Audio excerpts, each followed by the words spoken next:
হজ শেষ করার পর দেশে কিভাবে হজের শিক্ষা নিজের জীবনে বাস্তবায়ন করা যেতে পারে। হজের মাধ্যমে যেহেতু আল্লাহ তাআলা হজ যাত্রীকে হাজিকে নিষ্পাপত্ব দান করেন, সেজন্য তিনি দেশে আসার পর নিষ্পাপত্ব ধরে রাখার চেষ্টা করবেন, গুনাহমুক্ত জীবন যাপন করার চেষ্টা করবেন। হজে আল্লাহর যে নিদর্শনগুলো তিনি বিভিন্ন জায়গায় অবলোকন করেছেন, প্রত্যক্ষ করেছেন, ঈমানের নূর অর্জন করেছেন, এটা যেন নষ্ট না হয় সেজন্য নেক আমলের মধ্যে থাকার চেষ্টা করবেন, গুনাহের পরিবেশ থেকে দূরে থাকার চেষ্টা করবেন। এখন প্রশ্ন হলো, হজ করে এসে আমরা অনেকে ভালো থাকতে চাই, কিছুদিন পর আসলে আর থাকতে পারি না। কারণ কি? উত্তর হলো, এর অন্যতম বড় কারণ হলো আল্লাহর কাছ থেকে সেভাবে আমরা চেয়ে আসতে পারি না। চেয়ে যদি আসি যে আল্লাহ আমাকে তওবা নাসুহা করার তৌফিক দেন, মৃত্যু পর্যন্ত এই মানসিকতা রেখে ধরে রাখার তৌফিক দান করেন, সেভাবে দোয়া করে আসলে আল্লাহ তাআলা আশা করা যায় আমাদেরকে তৌফিক দিবেন। তাছাড়া দেশে আসার পর আমরা গুনাহের পরিবেশে, খারাপ পরিবেশের দ্বারা আবার আমরা প্রভাবিত হয়ে যাই। এজন্য পরিবেশটাকে নিজের ঈমান এবং আমলের জন্য অনুকূল হয় এরকম পরিবেশ নির্বাচন করা এবং সেই পরিবেশের মধ্যে থাকার চেষ্টা করা। এরকম বহুমুখী প্রচেষ্টা করা হলে আল্লাহ হয়তো তৌফিক দিবেন। তাছাড়া আমাদের ঈমান দুর্বল হয়, এজন্য থেকে থেমে থেমে ঈমানকে নবায়ন করা, ঈমানকে জাগ্রত করার জন্য আবার ঈমানের পরিবেশে যাওয়ার চেষ্টা করা। আল্লাহ আমাদেরকে সেই তৌফিক দান করুন। অনেক আত্মীয়স্বজন হজের কথা শুনলে বলেন, আমার নাম নিয়ে কাবা শরীফে একটু দোয়া করবে অথবা মদিনায় আমার সালাম পৌঁছে দিবে। এটা কতটুকু সঠিক? যদি তার নাম ভুলে যাই বা স্মরণ না থাকে তাহলে কি গুনাহ হবে? কেউ যদি আপনার কাছে মক্কায় গিয়ে, কাবা শরীফ গিয়ে তার জন্য দোয়ার আর্গুমেন্ট করে, তাহলে সেটা রক্ষা করা উচিত। তার জন্য আল্লাহর কাছে দোয়া করা উচিত, তিনি যদি কোনো দোয়া চেয়ে থাকেন। আর কেউ যদি বলেন যে আমার সালাম নবী সাল্লাল্লাহু আলাইহি ওয়াসাল্লামের রওজায় পৌঁছে দিও, তো সেক্ষেত্রে ওলামা ইকরামের মধ্যে দুটি মত আছে। অনেক ওলামা ইকরাম বলেন যে এটির কোনো প্রয়োজন নেই, কারণ প্রত্যেক ব্যক্তির দুরূদ পৌঁছানোর জন্য আল্লাহর পক্ষ থেকে ফেরেশতা নিযুক্ত আছে, যেমনটি বিশুদ্ধ হাদিসে বর্ণিত হয়েছে।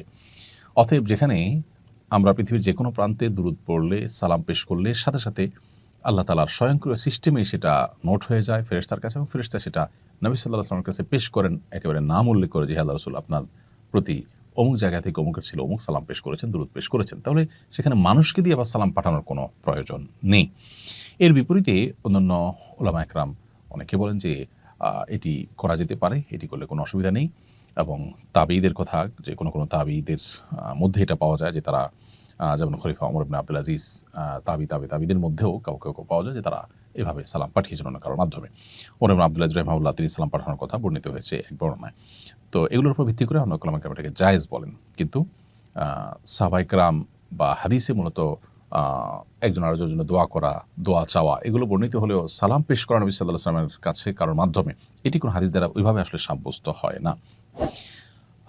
খোলাসা কথা হলো যে কেউ যদি আমাদের জন্য দোয়া করে তাহলে তাদের জন্য দোয়া করা উচিত। যদি অনেক মানুষ দোয়া চায়, তাদের সবার নাম মনে না থাকে, তাহলে আমি কমন দোয়া করতে পারি, আল্লাহ যতজন দোয়া চেয়েছেন আপনি জানেন, আপনি তাদের সবার নেক উদ্দেশ্য পূরণ করুন, বা যারা দোয়া চেয়েছেন, যারা যেটা চেয়েছেন তাদের সে বোধহয় চাওয়াগুলো পূরণ করুন। এভাবে আপনি কমন দোয়া করে দায়মুক্ত হতে পারেন।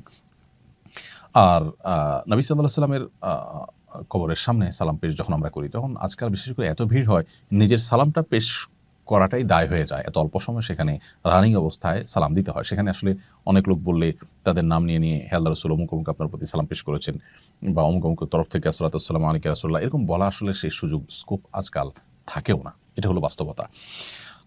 অতএব দোয়ার ক্ষেত্রে আমরা যেমন কমন দোয়া করতে পারি তাদের জন্য, আবার সেই সাথে তাদের নামের নোট নিয়ে নিতে পারি যে কারা কারা দোয়া চেয়েছেন, তাদের নামগুলো ধরে নোট দেখে আমরা তাদের জন্য আল্লাহর ঘরে বা বাইতুল্লাহ গিয়ে দোয়া করতে পারি। সেটা আরও ভালো, কারণ অন্যের জন্য যখন দোয়া করা হয় তখন আল্লাহর ফেরেশতারা যেই দোয়া করেন তার জন্য দোয়া করেন। অতএব আমি মানুষের জন্য যত বেশি দোয়া করব তার সুফল আমি তত বেশি পাবো।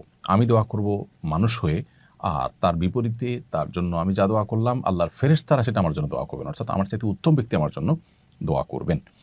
অতএব এই ক্ষেত্রে আমাদের কার্পণ্য করা উচিত নয়। কারোর যদি অনেক জমিজমা থাকে কিন্তু ক্যাশ ক্যাপিটাল না থাকে, তাহলে জমিজমা বিক্রি করে তার কি হজ করা ফরজ? খুবই গুরুত্বপূর্ণ একটি প্রশ্ন।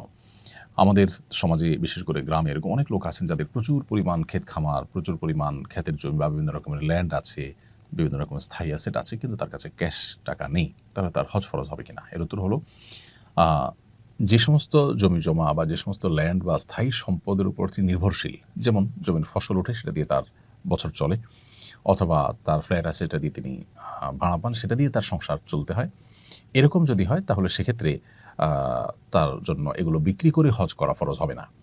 কিন্তু যদি এই পরিমাণ জমি থাকে যে তার বছর চলার পরও অতিরিক্ত আরও আছে, বা যেটার উপরে তার সংসার চলাটা নির্ভরশীল না, এরকম অতিরিক্ত জমি জমা বা অতিরিক্ত অ্যাসেট যদি থাকে, তাহলে সেগুলো বিক্রি করে হজ করার মতো অর্থ যদি পাওয়া যায় তাহলে অবশ্যই তার উপর হজ ফরজ হয়ে যাবে। তাহলে খোলাসা এবং সারাংশ হলো যে জমি জমার উপার্জনের উপরে যা আছে সেটার পুরাটুকুর উপার্জনের উপরে যদি তার সংসার চলাটা বা তার নির্ভরশীলতাটা ওইটার উপরে হয় তাহলে সেক্ষেত্রে এটা বিক্রি করে হজ করাটা তার জন্য ফরজ নয়। কিন্তু যদি এর বাইরে অতিরিক্ত থাকে যেগুলো আসলে তার যেগুলোর উপার্জন বা যেগুলোর আয় বা যেগুলোর ফসল এটার উপরে তার সংসার নির্ভর করে না বা তিনি নির্ভরশীল নন অর্থাৎ অতিরিক্ত আছে তাহলে সেগুলো বিক্রি করে হজ করার মতো টাকা যদি পাওয়া যায় তাহলে অবশ্যই তাকে সেগুলো বিক্রি করে হজ করতে হবে।